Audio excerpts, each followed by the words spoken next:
Crikvenički adventski park ostat će mnogima u sjećanju po dobro osmišljenoj manifestaciji Palačinka da. Tisuće palačinki pripremilo je 7 crikveničkih ugostitelja i udruga umirovljenika Sunce. A sve to uz veliku pomoć Podravke.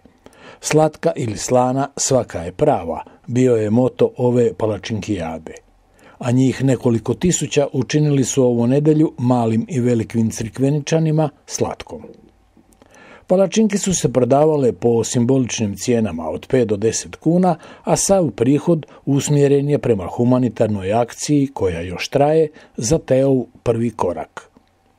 Palačinke su pripremali Bistro Bodulka, Đelaterija Tunar, Udruga umirovljenika Sunce, Jadran, restoran Kantunić, Konoba Pandora, restoran Catering Mandula. Osim klasičnih palačinki, nezaobilazne su bile i one koje su izazivale znatiželju.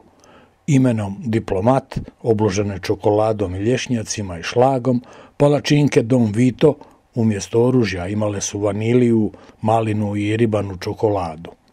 Bilo je tu kadulje, kapara, kiselih krastavaca, šunke, sira, ali i palačinki punjenih kozicama.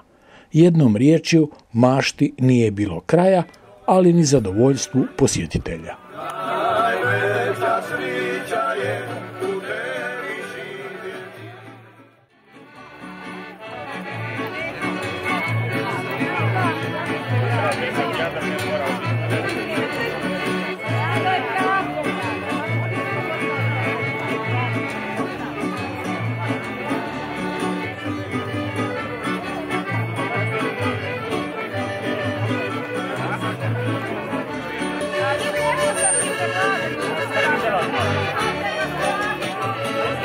Thank you.